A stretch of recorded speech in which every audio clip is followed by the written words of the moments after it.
Hello student, good morning. Yesterday we have seen first part of lesson number 2.4 Anakrakotova. Today we will see the second part of this lesson. So let's start. Then in 1927 a plume of smoke rose out of the water on the crater. It was followed by another eruption. पुन्हा एक eruption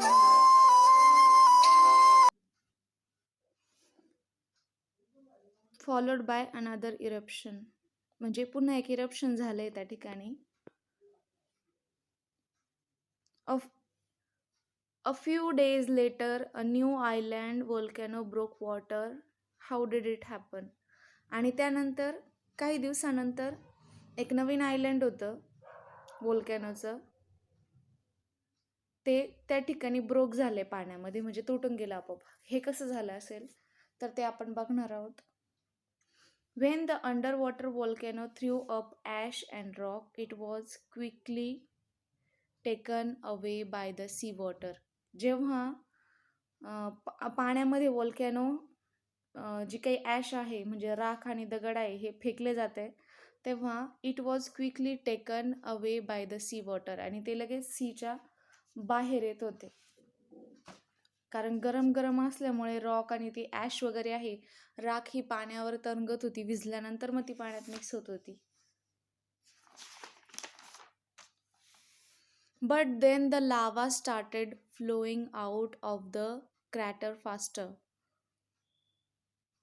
पण जो लावा जो आहे ते जो crack आहे त्यातून एकदम फास्टली बाहेर पडत होता. This volcano material was not all taken away by the waves. हे जे मटेरियल आहे हे मटेरियल वेव्स बाहेर घेऊ शकत नव्हत्या, कारण ते मटेरियल जड होतं. And a new mountain began to grow. त्यामुळे त्या ठिकाणीच थांबून त्याचा एक नवीन माउंटन त्या ठिकाणी तयार होत होता. It kept growing and was soon seen above the water. आणि ते मग वाढत वाढत जाऊन त्या ठिकाणी मग काय तर एक माउंटन जो आहे तो पाण्याच्या बाहेर, त्या व्होल्कॅनिक जो लावा आहे तो एकावर एक थर साचून साचून त्या ठिकाणी एक प्रकारचा आयलँड तयार होऊन ते पाण्याच्या बाहेर, म्हणजे इतकं मोठं माउंटन तयार होत होतं त्या ठिकाणी. दस a new island grew from the old island of Krakatoa. आणि मग त्या ठिकाणी एक नवीन आयलँड तयार झालं क्रकोटोवाच्या ठिकाणी. It was name Anak Krakatoa, आणि त्याला नाव देण्यात आलं Anak Krakatoa or the child of Krakatoa. म्हणजे काय, अनक म्हणजे काय तर त्याचा मुलगा, child of Krakatoa. Anak Krakatoa is still an active volcano. Anak Krakatoa हा अजूनही ॲक्टिव्ह व्होल्कॅनोमध्ये आहे. Eruptions have begun again since 1994. आणि त्याचं जे काही इरप्शन आहे हे केव्हापासून चालू झालेलं आहे, 1994 पासनं. It lies quite for a few days. थोडे दिवस तो शांत पडून होता. And then again there are eruptions. पण पुन्हा त्या ठिकाणी इरप्शन्स व्हायला सुरुवात झाली. विथ मोर लावा फ्लोविंग आउट. आणि त्यातनं मग आणखीनच लावा रस बाहेर पडायला लागला. The island is still growing bigger. आणि त्यामुळे ते आयलँड आणखीनच मोठं मोठं होत राहिलं. Since 1950 the island has grown at a average rate of 5 inches per week. आणि 1950 साली हे आयलँड दर आठवड्याला 5 इंचांनी वाढत होतं, म्हणजे इतकं लाव्हा रस त्यातनं बाहेर पडत होता आणि त्याची उंची ही वाढत होती या ठिकाणी. A part of the old island known as Rakata is still visible in the sea. आणि त्याचा एक पार्ट होता छोटा, ओल्ड आयलँड होतं, त्याचं नाव होतं रकाटा, आणि ते अजूनही समुद्रामध्ये दिसत होतं. A little away from the new arrival. आणि थोडीशी जागा होती तिथं जाण्यासाठी, तिथं पोचण्यासाठी. अनक क्रकोटोवाला तिथपर्यंत पोचण्यासाठी एकदम थोडीशी जागा राहिली होती. After Krakatoa's eruption in 1883, all the surrounding islands and coasts were covered with the hot ash. After Krakatoa's eruption, क्रकोटोवाचं इरप्शन हे 1883 मध्ये झालं. All the surrounding islands and coats coast were covered with hot ash. Coast म्हणजे काय, किनारा. तर त्याचं जे क्रकोटोवाचं जे काही सराउंडिंग्स होतं, म्हणजे आजूबाजूचा जो काही परिसर होता तो, आणि ते जे आयलँड होतं किंवा त्याचे जे किनारे होते ते पूर्ण ॲशनी म्हणजे राखेने पूर्ण कव्हर झालेले होते. No life remain when a scientist visited it in 1884. आणि त्या ठिकाणी कुठल्याही प्रकारचे जीवजंतूचं नाव राहिलेलं नव्हतं.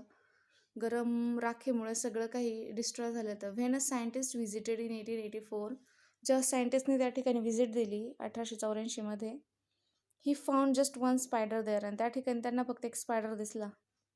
But the living world on Rakata was not lost and gone forever. पण रकाटा जे काही आयलँड होतं छोटंसं, त्यावरती जी काही लिव्हिंग वर्ल्ड होतं ते संपुष्टात आलेलं नव्हतं. ते त्या ठिकाणी अजूनही जीवजंतू होते. The wind and the sea brought seeds of plants to the island. हवा आणि समुद्राचं जे काही पाणी होतं, तर ते पाणी त्या रकाटावरच्या जे काही सीड्सचे आहे, प्लांट्सचे काही आहे, ते सगळं वाहून नेत होते तिकडे. Some seeds came with the birds who flew over the island. आणि काही सीड्स ह्या उडणाऱ्या पक्ष्यांबरोबर येऊन त्या आयलँडवर पडत होत्या. Plants and animals that live in the sea came to the coast again. आणि समुद्रामध्ये राहणारे जे काही प्राणी आहेत ते पुन्हा समुद्रकिनारी यायला लागले होते. Small land animals like ants, termites or even rats and lizards traveled to the island on plants floating in the sea. आणि जे काही छोटे छोटे क्रिएचर्स आहे, मुंग्या किंवा टर्माइट, उंदीर वगैरे किंवा पाली, सरडे वगैरे, त्यांचंही ट्रॅव्हलिंग झालं होतं, त्यांचाही प्रवास झाला होता आयलँडवरती. Plants floating in the sea. आणि जे काही प्लांट्स होते तेही पाण्यात तरंगत होते. One edge of the island was soon teeming with plants and animals. आणि जे काही हे आहे, एक एज येऊन गेलं होतं त्या आयलँडला प्लांट्स आणि ॲनिमल्सचं त्या ठिकाणी राहण्यासाठी. It was like a laboratory where scientist can see how living things slowly developed in an area. आणि तो जो एरिया होता तो एक लॅबॉरेटरीसारखा दिसायला लागला होता. का? कारण आपण बघतो की लिव्हिंग थिंग्स कशा पद्धतीने ते स्वतःला डेव्हलप करतात किंवा स्वतःचं अस्तित्व निर्माण करतात ज्या ठिकाणी काही नाही त्या अशा ठिकाणी. Today scientist can observe this also in a part of Anak Krakatoa. Scientist आता अनक्रकोटोवाचा पार्ट देखील ऑब्झर्व करायला लागले, which does not get covered with volcanic ash.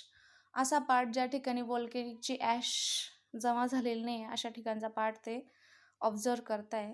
The western coast of Java was greatly affected by Krakatoa's eruption.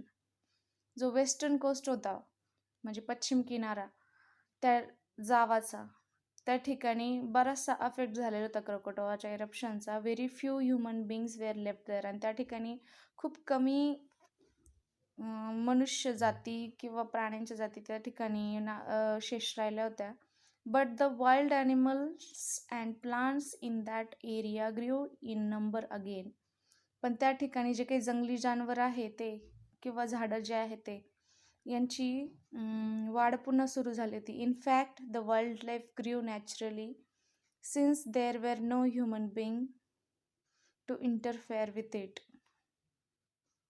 आणि त्या ठिकाणी जी काही वाईल्ड लाईफ ती नॅचरली ग्रो होत होती, पण त्या ठिकाणी माणसं नव्हती. No human beings to interfere with it. त्या ठिकाणी माणसाचा कुठल्याही प्रकारचा हस्तक्षेप नव्हता. नॅचरली सगळं काही उगवत होतं, प्राणी पण येत होते. There was no one there to cut the trees or kill the animals. तिथं कोणीच नव्हतं असं की जे झाडं तोडतील किंवा प्राण्यांना मारतील, अशी कोणीही व्यक्ती त्या ठिकाणी नव्हती. So this region became rich in wild life. त्यामुळे तिथली जी काही परिसर होता त्या परिसरामध्ये वाईल्ड लाईफ मोठ्या प्रमाणात निर्माण झालेली होती. So this is today's lecture, and here this lesson is over on a Krakatoa. Again, passage number 2's question answer I will send you on WhatsApp, so you just write down that, okay, and learn for test also. But before conducting test, you just learn No, you just write this, then I will tell you when you have to learn the question answer. Okay, have a nice day.